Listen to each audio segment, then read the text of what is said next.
विजया सप्तमी व्रत। युधिष्ठिर ने पूछा, देव, विजया सप्तमी व्रत में किसकी पूजा की जाती है? उसका क्या विधान है और क्या फल है? इसे आप बतलाने की कृपा करें। भगवान श्री कृष्ण बोले, राजन, शुक्ल पक्ष की सप्तमी तिथि को यदि आदित्यवार हो तो उसे विजया सप्तमी कहते हैं। वह सभी पातकों का विनाश करने वाली है। उस दिन किया हुआ स्नान, दान, जप, होम तथा उपवास आदि कर्म अनंत फलदायक होता है। जो उस दिन फल, पुष्प आदि लेकर भगवान सूर्य की प्रदक्षिणा करता है वह सर्वगुण संपन्न उत्तम पुत्र को प्राप्त करता है।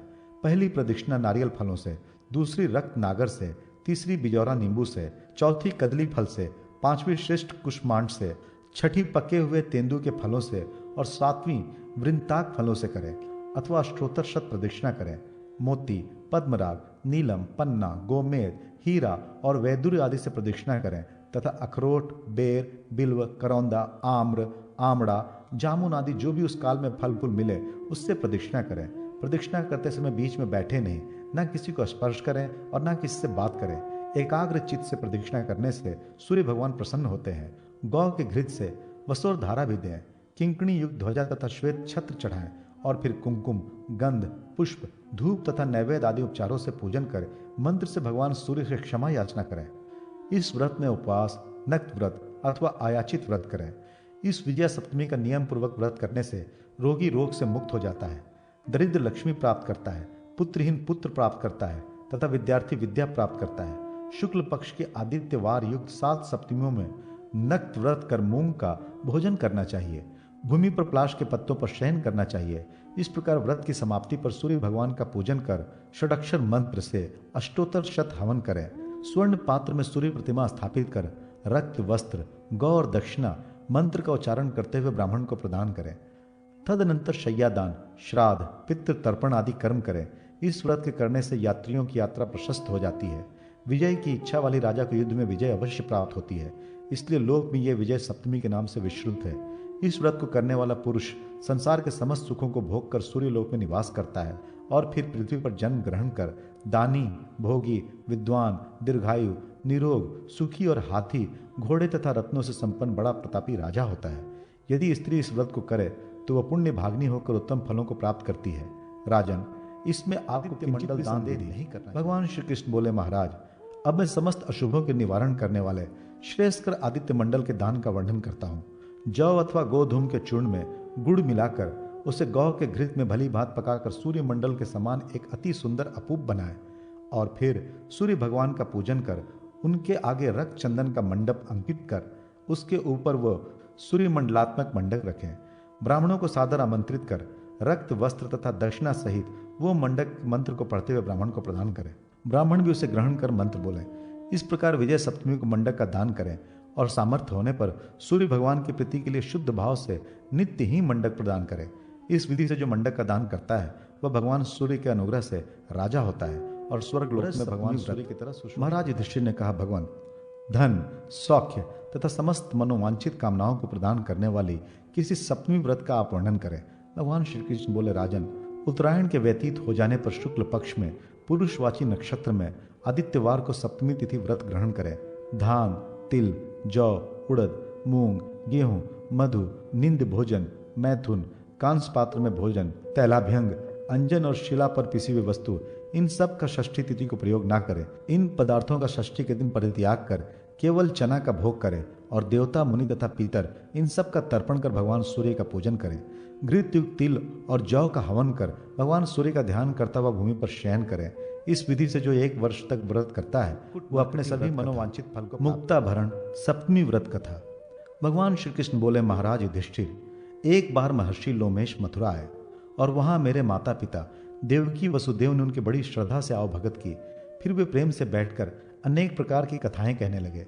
उन्होंने उसी प्रसंग में मेरी माता से कहा, देवकी, कंस ने तुम्हारे बहुत से पुत्रों को मार डाला है, अतः तुम मृत वत्सा एवं दुख भागनी बन गई हो। इस प्रकार से प्राचीन काल में चंद्रमुखी नाम की एक सुरक्षणा रानी भी मृत वत्सा एवं दुखी हो गई थी, परंतु उसने एक ऐसे व्रत का अनुष्ठान किया जिसके प्रभाव से वह जीवित पुत्रा हो गई।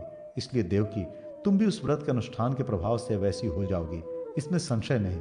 माता देवकी ने उनसे पूछा, महाराज, वो चंद्रमुखी रानी कौन थी? उसने सौभाग्य और आरोग्य की वृद्धि करने वाला कौन सा व्रत किया था जिसके कारण उसकी संतान जीवित हो गई? आप मुझे भी वह व्रत बतलाने की कृपा करें। लोमश मुनि बोले, प्राचीन काल में अयोध्या में नहुष नाम के एक प्रसिद्ध राजा थे। उन्हीं की महारानी का नाम चंद्रमुखी था।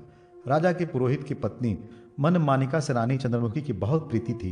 एक दिन वो दोनों सखियां स्नान करने के लिए सरयू तट पर गईं। उस समय नगर की और भी बहुत सी स्त्रियां वहां स्नान करने आई हुई थी। उन सब स्त्रियों ने स्नान कर एक मंडल बनाया और उसमें शिव पार्वती की प्रतिमा चित्रित कर गंध, पुष्प, अक्षत आदि से भक्ति पूर्वक यथाविधि उनकी पूजा की। अनंतर उन्हें प्रणाम कर जब वे सभी अपने घर जाने लगी, तब महारानी चंद्रमुखी तथा पुरोहित की स्त्री मनमानिका ने उनसे पूछा, देवियों, तुम लोगों ने किसकी और किस उद्देश्य से पूजा की है? इस पर वे कहने लगे, हम लोगों ने भगवान शिव एवं भगवती पार्वती की पूजा की है और उनके प्रति आत्मसमर्पण कर ये स्वर्ण सूत्र में धागा भी हाथ में धारण किया है। हम सब जब तक प्राण रहेंगे तब तक इसे धारण किए रहेंगी और शिव पार्वती का पूजन भी किया करेंगी। ये सुनकर उन दोनों ने भी ये व्रत करने का निश्चय किया और वे अपने घर आ गई तथा नियम से व्रत करने लगी। परंतु कुछ समय बाद रानी चंद्रमुखी प्रमादवश व्रत करना भूल गई और सूत्र भी न बांध सकी। इसी कारण मरने के अनंतर वो वानरी हुई। पुरोहित की स्त्री का भी व्रत भंग हो गया, इसलिए मरकर वो कुकुटी हुई। उन योनियों में भी उनकी मित्रता और पूर्व जन्म की स्मृतियां बनी रही। कुछ काल के अनंतर दोनों की मृत्यु हो गई। फिर रानी चंद्रमुखी तो मालव देश के पृथ्वीनाथ नामक राजा की मुख्य रानी और पुरोहित अग्निमील की स्त्री मनमानिका उसी राजा के पुरोहित की पत्नी हुई। रानी का नाम ईश्वरी और पुरोहित की स्त्री का नाम भूषणा था। भूषणा को अपने पूर्व जन्मों का ज्ञान था। उसके 8 उत्तम पुत्र हुए, परंतु रानी ईश्वरी को बहुत समय के बाद एक पुत्र उत्पन्न हुआ जो रोगग्रस्त था। इसी कारण थोड़े ही समय बाद उसकी मृत्यु हो गई। तब दुखी हो भूषणा अपनी सखी रानी ईश्वरी को आश्वासन देने उनके पास आई। भूषणा के बहुत से पुत्रों को देखकर ईश्वरी के मन में ईर्ष्या उत्पन्न हो गई। फलस्वरूप रानी ईश्वरी ने धीरे धीरे भूषणा के सभी पुत्र मरवा डाले, परंतु भगवान शंकर के अनुग्रह से वे मरकर भी पुनः जीवित उठे। तब ईश्वरी ने भूषणा को अपने यहाँ बुलवाया और उससे पूछा, सखी, तुमने ऐसा कौन सा पुण्य कार्य किया है जिसके कारण तुम्हारे मरे हुए पुत्र जीवित हो जाते हैं और तुम्हारे बहुत से चिरंजीवी पुत्र उत्पन्न हुए? मुक्ता आदि आभूषणों से रहित होने पर भी कैसे तुम सदा सुशोभित रहती हो? भूषणा ने कहा, सखी, मुक्ताभरण सप्तमी व्रत का विलक्षण महात्म्य है। भाद्रपद मास के शुक्ल पक्ष की सप्तमी को किए जाने वाले इस व्रत में स्नान कर एक मंडल बनवाकर उसमें शिव पार्वती का पूजन करें और शिव को दोरक के हाथ में धारण करें अथवा चांदी सोने की अंगूठी बनवाकर अंगुली में पहने। उस दिन उपवास करें, बाद में व्रत का उद्यापन करें। उद्यापन के दिन शिव पार्वती का मंडल में पूजन कर वह अंगूठी ताम्र के पात्र में रखकर ब्राह्मण को दे दे तथा यथाशक्ति ब्राह्मण भोजन भी कराए। इस व्रत के करने से सभी पदार्थ प्राप्त होते हैं। सखी, भाद्रपद मास के शुक्ल पक्ष की सप्तमी तिथि को तुमने और मैंने साथ ही इस व्रत का नियम ग्रहण किया था, परंतु प्रमादवश तुमने वो छोड़ दिया। इसी से तुम्हारा पुत्र नष्ट हो गया और राज्य पाकर भी तुम दुखी ही रहती हो। मैंने व्रत का भक्तिपूर्वक पालन किया, इसलिए मैं सब प्रकार से सुखी हूँ, परंतु मेरा व्रत अंत में भंग हो गया था, इसलिए एक जन्म में मुझे कुकुटी बनना पड़ा। सखी, मैं तुम्हें अपने द्वारा किए गए व्रत का आधा पुण्य फल देती हूँ, इससे तुम्हारे सभी दुख दूर हो जाएंगे। इतना कहकर भूषणा ने अपने व्रत का आधा पुण्य फल ईश्वरी को दे दिया। उसके प्रभाव से ईश्वरी के दीर्घ आयु वाले बहुत पुत्र उत्पन्न हुए और उसे सब प्रकार का सुख प्राप्त हुआ तथा अंत में मोक्ष भी प्राप्त हुआ। लोमेश मुनि बोले, देवकी, तुम भी इस व्रत को करो, इससे तुम्हारी संतान स्थिर हो जाएगी और तुम्हारा पुत्र तीनों लोकों का स्वामी होगा। ये कहकर लोमेश मुनि अपने आश्रम को चले गए। भगवान श्री कृष्ण बोले, महाराज, मेरी माता को इसी व्रत के प्रभाव से मेरे जैसा पुत्र पैदा हुआ और मेरी इतनी आयु बढ़ी तथा कंस आदि दुष्टों से भी बच गया। यह प्रसंग वश मैंने इस व्रत का महात्म्य बतलाया है। अन्य जो भी कोई स्त्री इस व्रत का आचरण करेगी उसे कभी संतान का वियोग नहीं होगा और अंत में वो शिवलोक को प्राप्त। भगवान श्री कृष्ण बोले, महाराज, अब मैं सप्तमी कल्प का वर्णन करता हूँ, आप इसे प्रीतिपूर्वक सुने। माघ महीने के शुक्ला सप्तमी को संकल्प कर भगवान सूर्य का वरुण देव नाम से पूजन करें। अष्टमी के दिन तिल, पिष्ट, गुड़ और ओदन ब्राह्मण को भोजन कराएं। ऐसा करने से अग्निष्टोम यज्ञ का फल प्राप्त होता है। फाल्गुन शुक्ला सप्तमी को भगवान सूर्य का पूजन करने से वाजपेय यज्ञ का फल प्राप्त होता है। चैत्र शुक्ला सप्तमी में वेदांशु नाम से सूर्य पूजन करने से उक्त नामक यज्ञ के समान पवित्र फल प्राप्त होता है। वैशाख के शुक्ल पक्ष की सप्तमी को धाता नाम से पूजा करने से पशुबंध याग के पुण्य के समान फल प्राप्त होता है। ज्येष्ठ मास की सप्तमी को इंद्र नाम से सूर्य की पूजा करने से वाजपेय यज्ञ का दुर्लभ फल प्राप्त होता है। आषाढ़ मास की सप्तमी को दिवाकर की पूजा करने से बहुत स्वर्ण की दक्षिणा वाले यज्ञ का फल प्राप्त होता है। श्रवण की सप्तमी को मातापी लोलार्क को पूजन करने से सौत्रा मणि यज्ञ का फल प्राप्त होता है। भाद्रपद मास में शुचि नाम से सूर्य का पूजन करें तो तुला पुरुष दान का फल प्राप्त होता है। आश्विन शुक्ला सप्तमी को सविता की पूजा करने से सहस्त्र गोदान का फल मिलता है। कार्तिक शुक्ला सप्तमी में सप्तवाहन दिनेश की पूजा करने से पुंडरीक याग का फल प्राप्त होता है। मार्ग शीर्ष मास के शुक्ल पक्ष को सप्तमी में भानु की पूजा करने से 10 राजसूय यज्ञों का फल प्राप्त होता है। पौष मास में शुक्ल पक्ष की सप्तमी को भास्कर की पूजा करने से अनेक यज्ञों का फल मिलता है। इसी प्रकार प्रत्येक मास के कृष्ण पक्ष की सप्तमी को भी उन नामों से पूजा करनी चाहिए। महाराज, इस प्रकार 1 वर्ष तक व्रत और पूजन कर उद्यापन करें। पवित्र भूमि पर 1 हाथ, 2 हाथ अथवा 4 हाथ रक्त चंदन का मंडल बनाकर उसमें सिंदूर और गेरू का सूर्य मंडल बनाएं। कमल आदि रक्त पुष्पों, शलक्की वृक्ष के गोंद आदि से निर्मित धूप तथा अनेक प्रकार के नैवेद्यों से भगवान सूर्य का पूजन करें। अन्न तथा स्वर्ण से भरे कलशों को उनके सामने स्थापित करें। फिर अग्नि संस्कार कर तिल, घृत, गुड़ और आग की समिधाओं से आ कृष्णन इस मंत्र से 1000 आहुति दे। अनंतर 12 ब्राह्मणों को रक्त वस्त्र, 1 स्वत्सा गौ, छतरी, जूता, दक्षिणा और भोजन देकर क्षमा प्रार्थना करें। बाद में स्वयं भी मौन होकर भोजन करें। इस विधि से जो सप्तमी व्रत करता है वो निरोग, कुशल वक्ता, रूपवान और दीर्घायु होता है। जो पुरुष सप्तमी के दिन उपवास कर भगवान सूर्य का दर्शन करता है वो सभी पापों से मुक्त होकर सूर्य लोक में निवास करता है। ये उभय सप्तमी व्रत संपूर्ण अशुभों को दूर कर आरोग्य एवं सूर्य लोक प्राप्त कराने वाला है, ऐसा देवर्षि नारद का कहना है। महाराज युधिष्ठिर ने कहा, भगवान, यदि इस संसार सागर से पार उतरने वाला तथा स्वर्ग, आरोग्य एवं सुख प्रदायक कोई व्रत हो तो आप उसे भी बतलाने की कृपा करें। भगवान श्री कृष्ण बोले, राजन, जिस शुक्ला सप्तमी को आदित्यवार हो उसे विजया सप्तमी या कल्याण सप्तमी कहते हैं। यह तिथि महापुण्यमयी है। इस दिन प्रातःकाल गो दुग्ध युक्त जल से स्नान कर शुक्ल वस्त्र धारण कर अक्षतों से अति सुंदर एक कर्णिका युक्त अष्टदल कमल बनाएं तथा पूर्वादि 8 दलों में क्रमशः पूर्व दिशा में ओम तपनाय नमः, अग्निकोण में ओम मार्तंडाय नमः, दक्षिण दिशा में ओम दिवाकराय नमः, नेतृत्व कोण में ओम विधात्रे नमः, पश्चिम दिशा में ओम वरुणाय नमः, वाव्य कोण में ओम भास्कराय नमः, उत्तर दिशा में ओम विकर्तनाय नमः तथा ईशान कोण में ओम रविये नमः, इस प्रकार से नाम मंत्रों द्वारा कर्णिकाओं में सभी उपचारों से पूजन करें। शुक्ल वस्त्र, फल, भक्ष्य पदार्थ, धूप, पुष्पमाला, गुड़ और लवण से नमस्कारांत इन नाम मंत्रों से वेदी के ऊपर पूजा करें। इसके बाद व्याहृत होम कर यथाशक्ति ब्राह्मण भोजन कराएं। गुरु को सुवर्ण सहित तिल पात्र दान करें। दूसरे दिन प्रातः उठकर नित्य क्रिया से निवृत्त हो ब्राह्मणों के साथ घृत एवं पायस से बने पदार्थों का भोजन करें। इस प्रकार 1 वर्ष तक भगवान सूर्य का पूजन एवं व्रत कर उद्यापन करें। जल, कलश, घृत पात्र, सुवर्ण वस्त्र, आभूषण और स्वत्सा गौ ब्राह्मण को दे। इतनी शक्ति ना हो तो गोदान करे। जो इस कल्याण सप्तमी व्रत को करता है अथवा महात्म्य को पढ़ता या सुनता है वो सभी पापों से मुक्त होकर सूर्य लोक में निवास। भगवान श्री कृष्ण बोले, धर्मराज, अब मैं सभी पापों को नष्ट करने वाला तथा आयु, आरोग्य एवं अनंत ऐश्वर्य प्रदान करने वाला शर्करा सप्तमी व्रत का वर्णन करता हूँ। वैशाख मास के शुक्ल पक्ष की सप्तमी को श्वेत तिलों से युक्त जल से स्नान कर शुक्ल वस्त्रों को धारण करें तथा वेदी के ऊपर कुमकुम से कर्णिका सहित अष्टदल कमल की रचना करें और सवित्रे नमः इस नाम मंत्र से गंध पुष्प आदि से सूर्य की पूजा करें। जल पूर्ण कलश के ऊपर शक्कर से भरा पूर्ण पात्र स्थापित करें। उस कलश को रक्त वस्त्र, श्वेत माला आदि से अलंकृत करें। साथ ही वहां एक स्वर्ण निर्मित अश्व भी स्थापित करें। तदनंतर भगवान सूर्य का आवाहन कर इस मंत्र से उनका पूजन करें। हे भगवान सूर्यदेव, ये सारा विश्व एवं सभी देवता आपके ही स्वरूप है। इस कारण आपको ही वेदों का तत्वज्ञ एवं अमृत सर्वस्व कहा गया है। हे सनातन देव, आप मेरी रक्षा करें। तदनंतर सौर सूक्त का जप करें अथवा सौर पुराण का श्रवण करें। अष्टमी को प्रातः उठकर स्नान आदि नित्य क्रिया संपन्न कर भगवान सूर्य का पूजन करें। तत्पश्चात सारी सामग्री वेद वेता ब्राह्मण को देकर शर्करा, घृत और पायस से यथाशक्ति ब्राह्मण भोजन कराएं। स्वयं भी मौन होकर तेल और लवण रहित भोजन करें। इस विधि से प्रति मास व्रत करके वर्ष पूरा होने पर यथाशक्ति उत्तम शैया, दूध देने वाली गाय, शर्करा पूर्ण घट, गृहस्थ के उपकरणों से युक्त मकान तथा अपनी सामर्थ्य के अनुकूल 1000 अथवा 100 अथवा 5 निष्ठ सोने का बना हुआ एक अश्व ब्राह्मण को दान करें। भगवान सूर्य के मुख से अमृत पान करते समय जो अमृत बिंदु गिरे उनसे शाली, मूंग और इक्षु उत्पन्न हुए।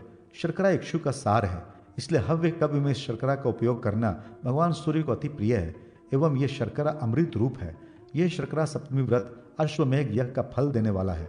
इस व्रत के करने से संतान की वृद्धि होती है तथा समस्त उपद्रव शांत हो जाते हैं। इस व्रत को करने वाला व्यक्ति एक कल्प स्वर्ग में निवास कर भगवान श्री कृष्ण बोले, महाराज अब मैं कमल सप्तमी व्रत का वर्णन करता हूँ, जिसका नाम लेने मात्र से ही भगवान सूर्य प्रसन्न हो जाते हैं। बसंत ऋतु में शुक्ल पक्ष की सप्तमी को प्रातःकाल पीली सरसों युक्त जल से स्नान करें। एक पात्र में तिल रखकर उसमें स्वर्ण का कमल बनाकर स्थापित करें और उससे भगवान सूर्य की भावना कर 2 वस्त्रों से आवृत कर तथा गंध पुष्पादि उपचारों से पूजा कर प्रार्थना करें।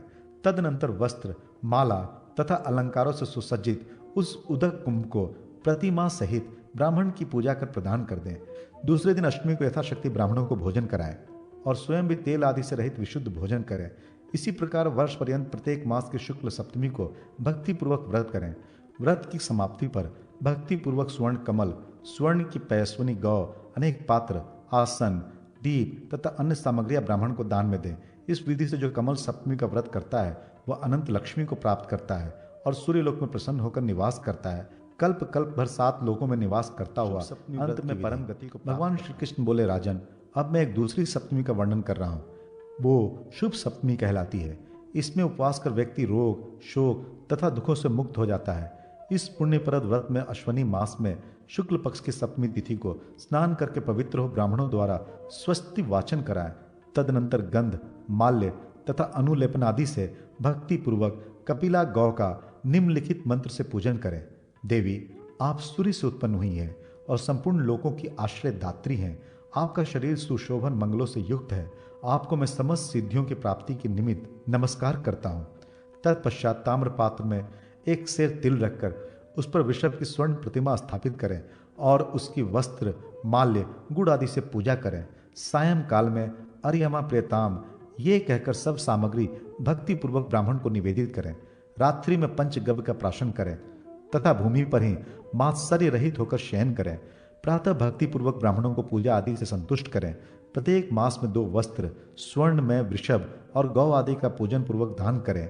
संवत्सर के अंत में ईख, गुड़, वस्त्र, पात्र, आसन, गदा, तकिया आदि से समन्वित शैया, एक सेर तिल से पूर्ण ताम्र पात्र, 100 वर्ण वृषभ, विश्वात्मा प्रियताम कहकर वेदज्ञ ब्राह्मण को दान करें। इस विधि से शुभ सप्तमी व्रत करने वाला व्यक्ति जन्म जन्म में विमल कीर्ति एवं श्री प्राप्त करता है और देवलोक में पूजित तथा प्रलय पर्यंत गुणाधीप होता है। एक कल्प के अनंतर वह पृथ्वी पर जन्म लेकर 7 द्वीपों का चक्रवर्ती सम्राट होता है। ये पुण्यदायिनी शुभ सप्तमी सहस्त्रों ब्रह्म हत्या और सैकड़ों भ्रूण हत्या आदि पापों का नाश करती है। इस शुभ सप्तमी के महात्म को जो पढ़ता है अथवा क्षण भर भी सुनता है, वो शरीर छूटने पर विद्याधरों का और उसकी विधि। महाराज युधिष्ठिर ने पूछा, प्रभो, मनुष्य को अपने मन में उद्भूत उद्वेग तथा खेद खिन्नता और अपनी दरिद्रता की निवृत्ति के लिए अद्भुत शांति के निमित्त कौन सा धर्म कृत करना चाहिए? मृत वत्सा स्त्री को जिसके बच्चे पैदा होकर मर जाते हैं, अपनी संतति की रक्षा और दुःस्वप्नादि की शांति के लिए क्या करना चाहिए?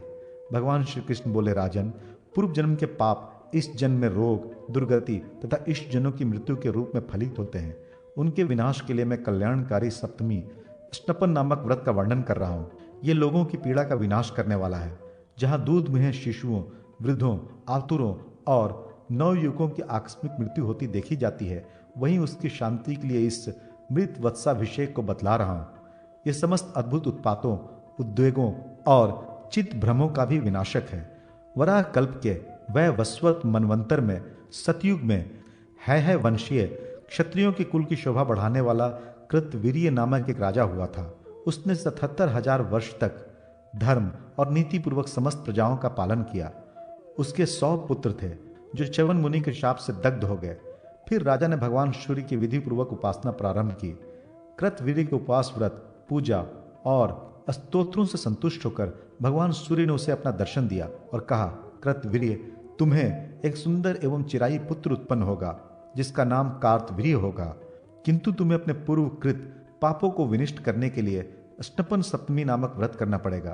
तुम्हारी मृत वत्सा पत्नी के जब पुत्र उत्पन्न हो जाए तो 7 महीने पर बालक के जन्म नक्षत्र की तिथि को छोड़कर शुभ दिन में ग्रह एवं ताराबल को देखकर ब्राह्मणों द्वारा स्वस्ति वाचन कराना चाहिए। इसी प्रकार वृद्ध, रोगी अथवा अन्य लोगों के लिए किए जाने वाले इस व्रत में जन्म नक्षत्र का परित्याग कर देना चाहिए। गो दूध के साथ लाल अगहनी के चावलों से हव्यान पकाकर मातृकाओं भगवान सूर्य एवं रुद्र की तुष्टि के लिए अर्पण करना चाहिए। और फिर भगवान सूर्य के नाम से अग्नि में घी की 7 आहुतियां प्रदान करनी चाहिए। फिर बाद में रुद्र सूक्त से भी आहुतियां देनी चाहिए।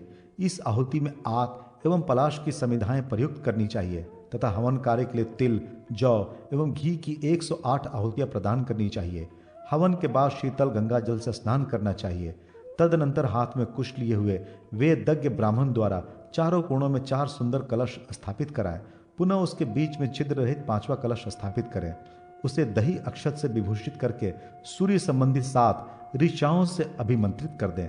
फिर उसे तीर्थ जल से भरकर उसमें रत्न या सुवर्ण डाल दें। इसी प्रकार सभी कलशों में सर्वौषधि, पंचगव्य, पंचरत्न, फल और पुष्प डालकर उन्हें वस्त्रों से परिवेष्टित कर दें। फिर हाथीसार, घुड़साल, बिमौट, नदी के संगम, तालाब, गौशाला और राजद्वार इन 7 जगहों से शुद्ध मृत्तिका लाकर उन सभी कलशों में डाल दें। तदनंतर ब्राह्मण रत्न गर्भित चारों कलशों के मध्य में स्थित 5वें कलश को हाथ में लेकर सूर्य मंत्रों का पाठ करें तथा 7 सुलक्षणा स्त्रियों द्वारा जो पुष्पमाला और वस्त्र भूषणों द्वारा पूजित हो, ब्राह्मण के साथ साथ उस घड़े के जल से मृत वत्सा स्त्री का अभिषेक कराएं। अभिषेक के समय इस प्रकार कहें, ये बालक दीर्घायु और ये स्त्री जीवित पुत्र वाली हो। सूर्य, ग्रहों और नक्षत्र समूहों सहित चंद्रमा, इंद्र सहित लोकपालगण, ब्रह्मा, विष्णु, महेश्वर, इनके अतिरिक्त अन्याय देव समूह इस कुमार की सदा रक्षा करें। सूर्य, शनि, अग्नि अथवा अन्याय जो कोई भी बाल ग्रह हो, वे सभी इस बालक को तथा इसके माता पिता को कहीं भी कष्ट ना पहुंचाए। अभिषेक के पश्चात वह स्त्री श्वेत वस्त्र धारण करके अपने बच्चे और पति के साथ उन 7 स्त्रियों की भक्ति पूर्वक पूजा करे। पुनः गुरु की पूजा करके धर्मराज की स्वर्णमयी प्रतिमा ताम्रपात के ऊपर स्थापित करके गुरु को निवेदित कर दें। उसी प्रकार कृपणता छोड़कर अन्य ब्राह्मणों का भी वस्त्र, सुवर्ण, रत्न समूह आदि से पूजन करके उन्हें घी और खीर सहित भक्ष्य पदार्थों का भोजन कराएं।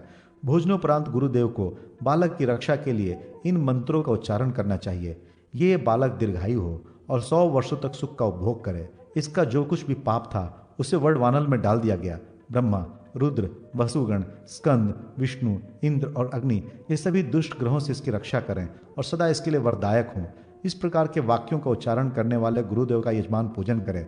अपनी शक्ति के अनुसार उन्हें कपिला गौ प्रदान करें और फिर प्रणाम करके विदा करें। तत्पश्चात मृत वत्सा स्त्री पुत्र को गोद में लेकर सूर्यदेव और भगवान शंकर को नमस्कार करे और हवन से बचे हुए हव्यांग को सूर्यदेव को नमस्कार है ये कहकर खा जाए। ये व्रत उद्विग्नता और दुःस्वप्न आदि में भी प्रशस्त माना गया है। इस प्रकार कर्ता के जन्मदिन के नक्षत्र को छोड़कर शांति प्राप्त करने के हेतु शुक्ल पक्ष की सप्तमी तिथि में सदा सूर्य और शंकर का पूजन करना चाहिए, क्योंकि इस व्रत का अनुष्ठान करने वाला कभी कष्ट में नहीं पड़ता। जो मनुष्य इस विधान के अनुसार इस व्रत का सदा अनुष्ठान करता है वो दीर्घायु होता है। इस व्रत के प्रभाव से कार्तवीर्य ने 10,000 वर्षों तक इस पृथ्वी पर शासन किया था। राजन, इस प्रकार सूर्यदेव इस पुण्यप्रद, परम पावन और आयुवर्धक सप्तमी स्नपन व्रत का विधान बतलाकर वहीं अंतर्हित हो गए। मनुष्य को सूर्य से निरोगता, अग्नि से धन, ईश्वर से ज्ञान और भगवान जनार्दन से मोक्ष की अभिलाषा करनी चाहिए। ये व्रत बड़े बड़े पापों का विनाशक, बाल बुद्धिकारक तथा परम हितकारी है। जो मनुष्य अनन्यचित्त होकर इस व्रत विधान को सुनता है उसे भी सिद्धि तथा व्रत विधि। राजा युधिष्ठिर ने पूछा, भगवान, आपने सभी उत्तम फलों को देने वाले माघ स्नान का विधान बतलाया था, परंतु जो प्रातःकाल स्नान करने में समर्थ ना हो तो वो क्या करे? स्त्रियां अति सुकुमारी होती हैं, वे किस प्रकार माघ स्नान का कष्ट सहन कर सकती हैं?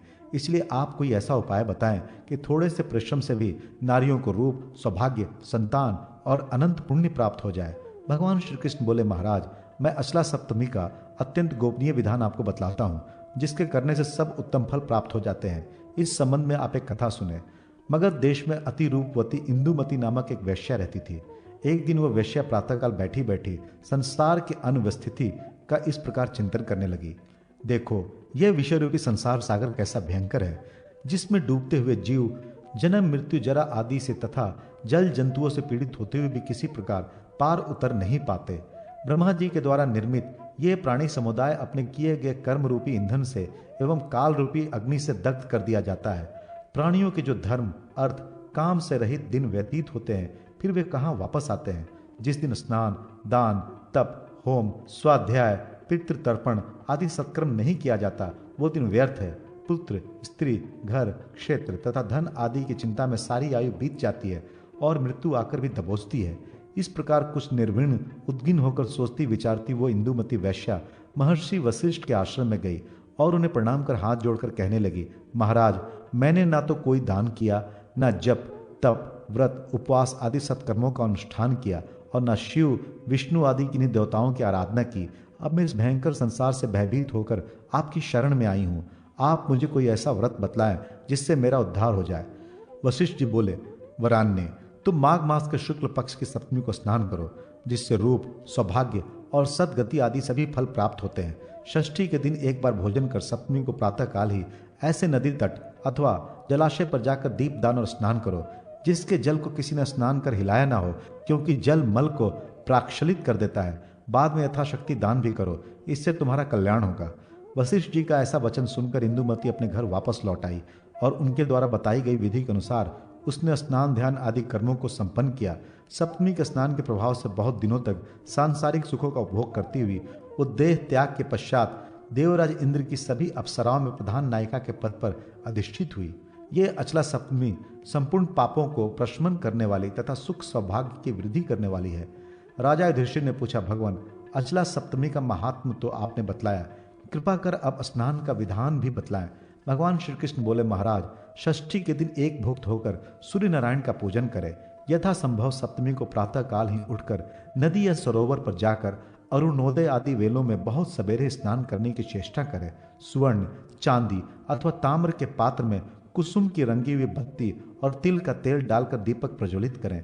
उस दीपक को सिर पर रखकर हृदय में भगवान सूर्य का ध्यान करें। तदनंतर दीपक को जल के ऊपर तैरा दें। फिर स्नान कर देवता और पितरों का तर्पण करें और चंदर से कर्णिका सहित अष्टदल कमल बनाएं। उस कमल के मध्य में शिव पार्वती की स्थापना कर प्रणव मंत्र से पूजा करें और पूर्वादि 8 दलों में क्रम से भानु, रवि, विवस्वान, भास्कर, सविता, अर्क, सहस्त्र किरण तथा सर्वात्मा का पूजन करें। इन नामों के आदि में ओमकार तथा अंत में नमः पद लगाएं, यथा ओम मानवे नमः, ओम रवे नमः इत्यादि। इस प्रकार पुष्प, धूप, दीप, नैवेद्य तथा वस्त्र आदि उपचारों से विधि पूर्वक भगवान सूर्य की पूजा कर स्वस्थानन गम्यताम ये कहकर विसर्जित कर दे।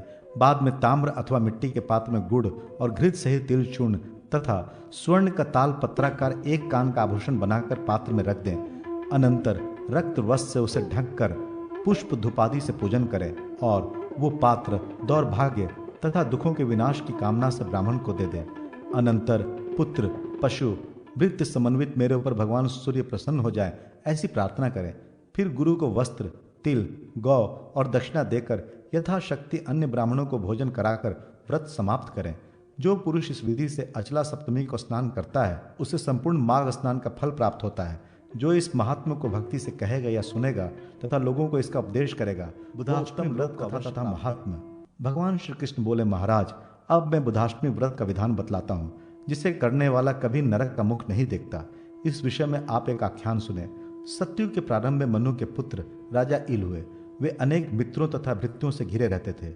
एक दिन वो मृगया के प्रसंग से एक हिरण का पीछा करते हुए हिमालय पर्वत के समीप एक जंगल में पहुंच गए।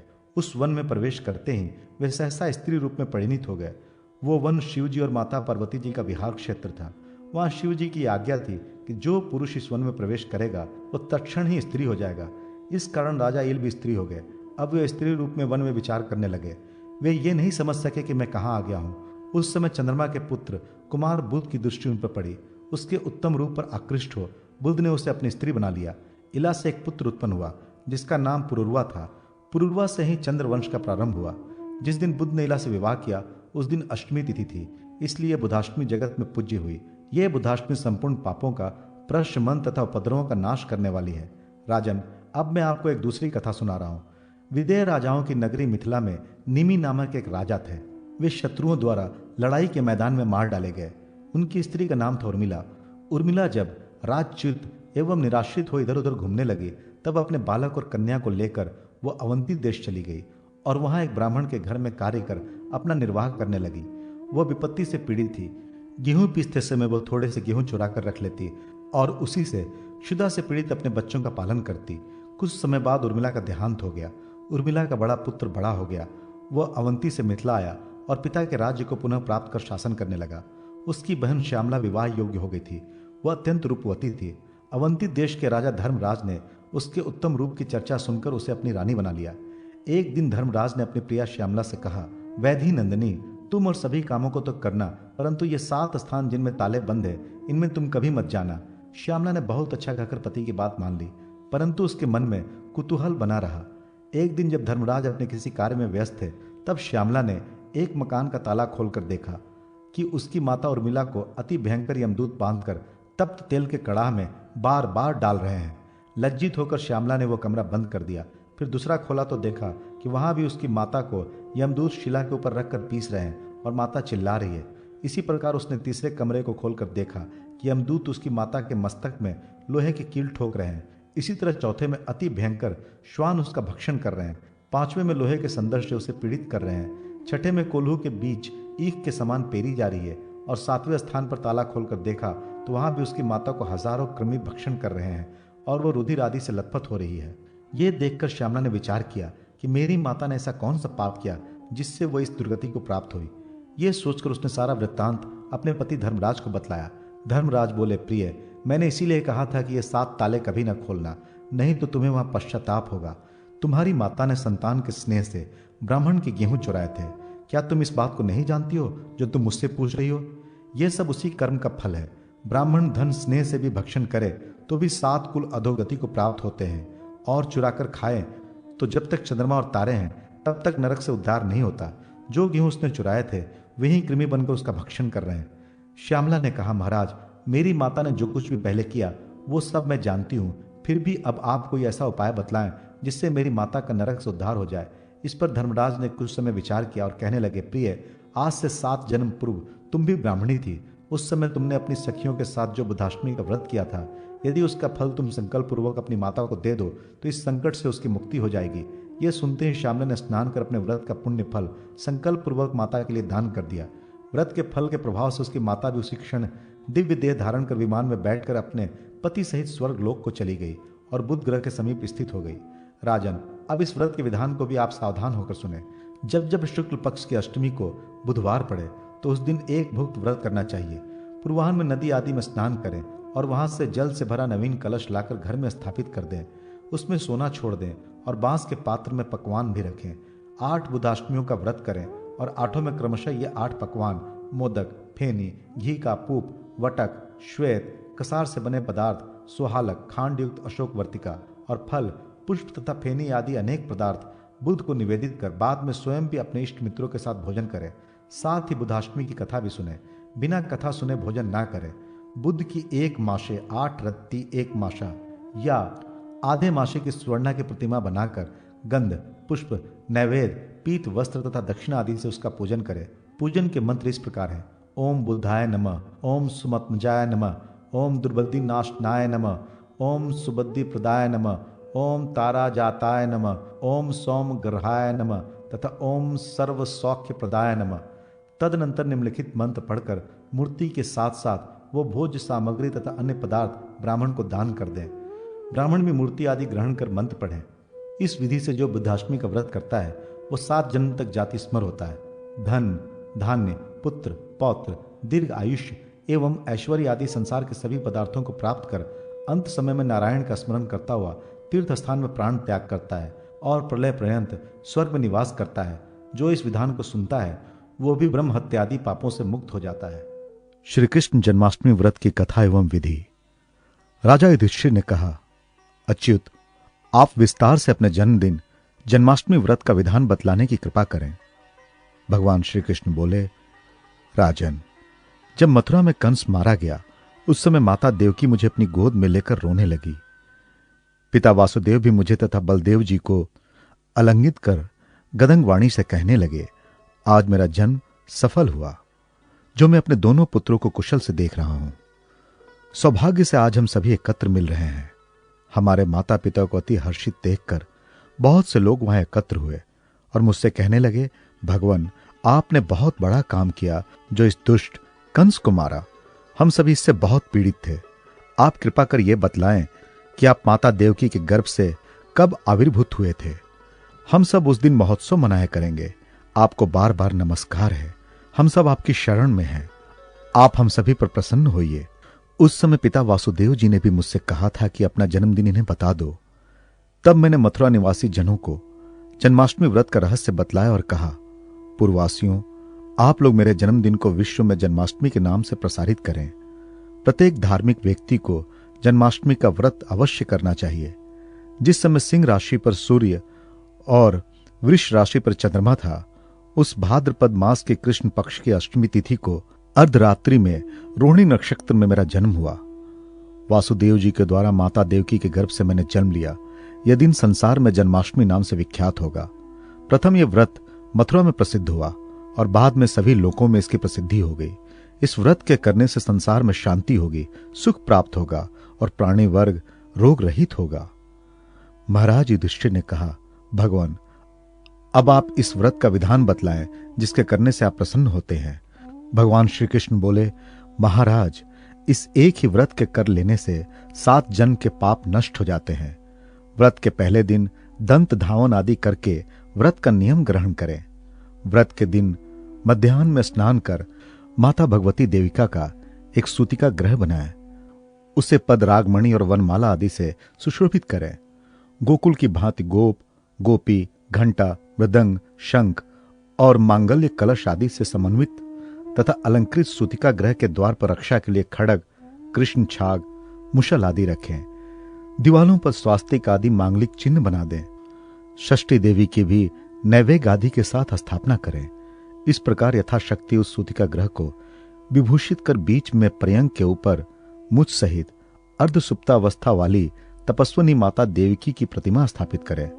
प्रतिमाएं 8 प्रकार की होती है: स्वर्ण, चांदी, ताम्र, पीतल, मृत्तिका, काष्ठ की, मणिमयी तथा चित्रमयी। इनमें से किसी भी वस्तु की सर्वलक्षण संपन्न प्रतिमा बनाकर स्थापित करें। माता देवकी का स्तनपान करती हुई बाल स्वरूप मेरी प्रतिमा उनके समीप पलंग के ऊपर स्थापित करें। एक कन्या के साथ माता यशोदा की प्रतिमा भी वहां स्थापित की जाए। सूतिका मंडप के ऊपर की भित्तियों में देवता, ग्रह, नाग तथा विगाधर आदि की मूर्तियां हाथों से पुष्प वर्षा करते हुए बनाएं। वसुदेव जी को भी सूतिका ग्रह के बाहर खड्ग और ढाल धारण किए हुए चित्रित करना चाहिए।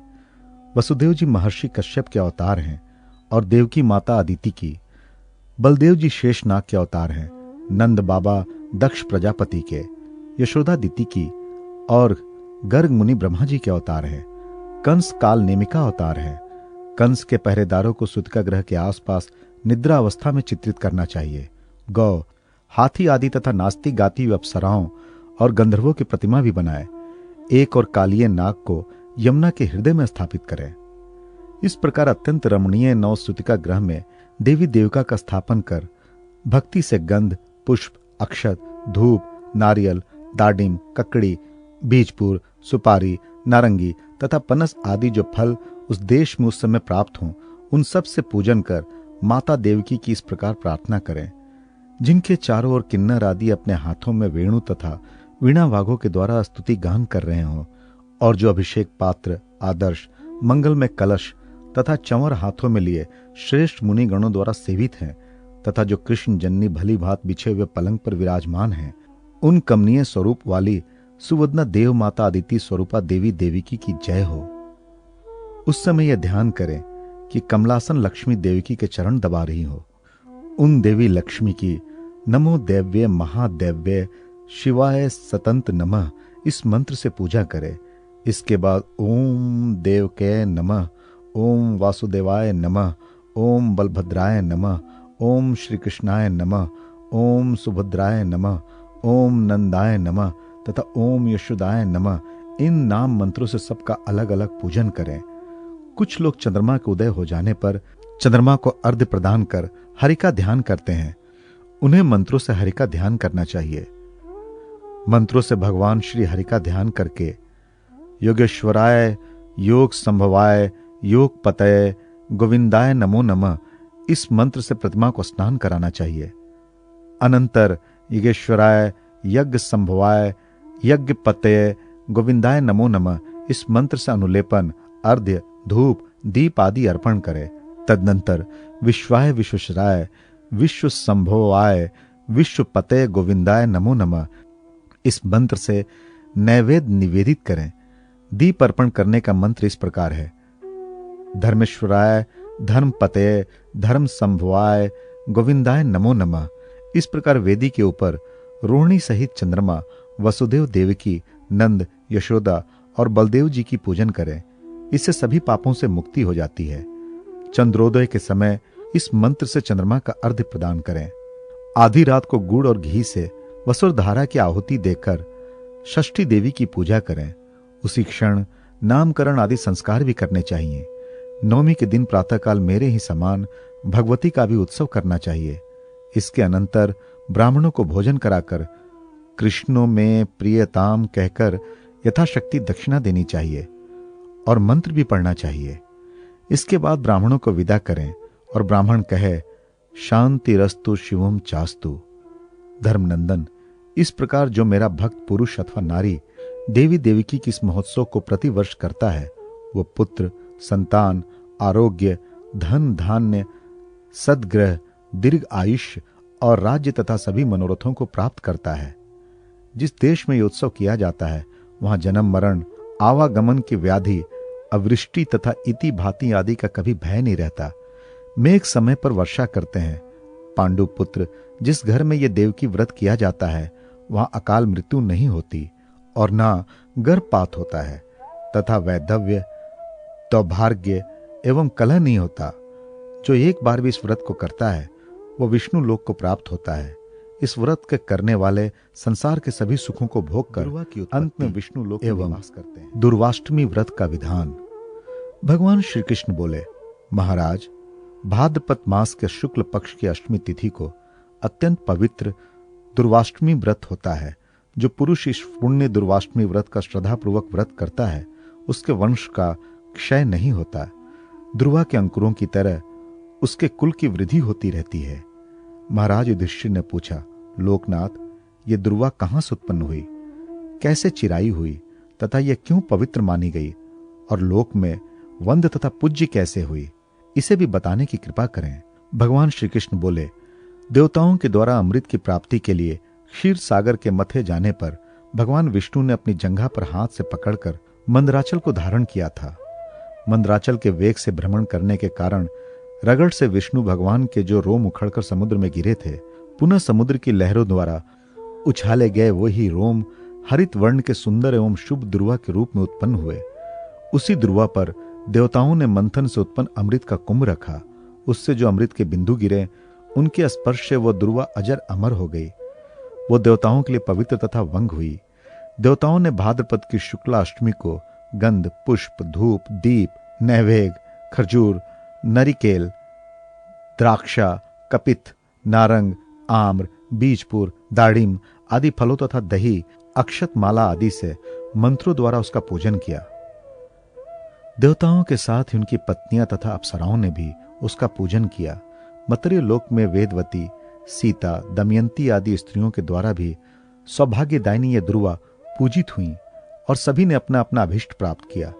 जो भी नारी स्नान कर, शुद्र वस्त्र धारण कर, ध्रुवा का पूजन कर, तिल, पिष्ट, गोधूम और सप्त धान्य आदि का दान कर ब्राह्मण को भोजन कराती हैं और श्रद्धा से इस पुण्य तथा संतान कारक दुर्वाष्टमी व्रत को करती हैं, वो पुत्र, सौभाग्य, धन आदि सभी पदार्थों को प्राप्त कर बहुत काल तक संसार में सुख भोग कर अंत में अपने पति सहित स्वर्ग में जाती हैं और प्रलय पर्यंत वहां निवास करती हैं तथा देवताओं के द्वारा व्रतों की विधि। भगवान श्री कृष्ण बोले, पार्थ, अब आप समस्त पापों तथा भयों के नाशक, धर्मप्रद और भगवान शंकर के प्रतिकारक मासिक कृष्णाष्टमी व्रतों के विधान का श्रवण करें। मार्गशीर्ष मास की कृष्णाष्टमी को उपवास के नियम ग्रहण कर जितेंद्रिय और क्रोध रहित हो गुरु की आज्ञा अनुसार उपवास करें।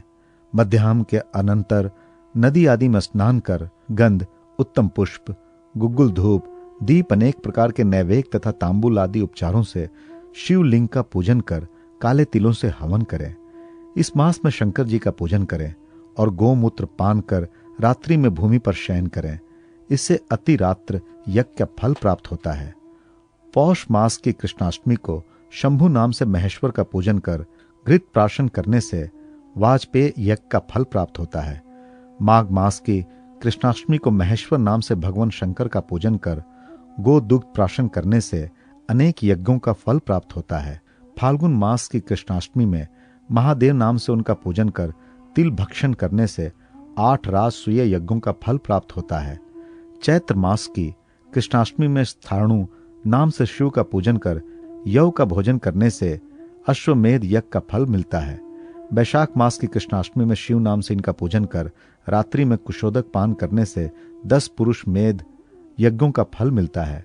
ज्येष्ठ मास की कृष्णाष्टमी में पशुपति नाम से भगवान शंकर का पूजन कर गोश्रृंग जल का पान करने से लाख गोदान का फल मिलता है। आषाढ़ मास की कृष्णाष्टमी में उग्र नाम से शंकर का पूजन कर गोमय प्राशन करने वाले 10 लाख वर्ष से भी अधिक समय तक रुद्रलोक में निवास करता है। श्रावण मास की कृष्णाष्टमी में शर्व नाम से भगवान शंकर की पूजा कर रात्रि में अर्घ प्राशन करने से बहुत सा सुवर्ण दान किए जाने वाले यज्ञों का फल मिलता है। भाद्रपद मास की कृष्णाष्टमी में त्र्यंबक नाम से इनकी पूजा कर एवं विल्व पत्र का भक्षण करने से अन्न दान का फल मिलता है। अश्विन मास की कृष्णाष्टमी में भव नाम से भगवान शंकर का यजन कर तंडु लोदन का पान करने से 100 पुंडरी यज्ञों का फल प्राप्त होता है। इसी प्रकार कार्तिक मास की कृष्णाष्टमी में रुद्र नाम से भगवान शंकर की भक्ति से पूजा कर रात्रि में दही का प्राशन करने से अग्निष्टोम यज्ञ का फल प्राप्त होता है। इस प्रकार 12 महीने शिव जी की पूजन कर अंत में शिव भक्त ब्राह्मणों को घृत शंकरायुक्त पायस भोजन कराएं तथा यथाशक्ति सुवर्ण वस्त्र आदि उनको देकर प्रसन्न करें।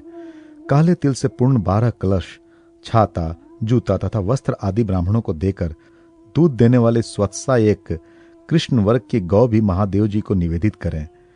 इस मासिक कृष्णाष्टमी व्रत को जो 1 वर्ष तक निरंतर करता है वो सभी पापों से मुक्त होकर उत्तम ऐश्वर्य प्राप्त करता है और 100 वर्ष पर्यंत संसार के आनंदों का उपभोग करता है। इसी व्रत का अनुष्ठान कर इंद्र, चंद्र, ब्रह्मा तथा विष्णु आदि देवताओं ने उत्तम उत्तम पदों को प्राप्त किया है।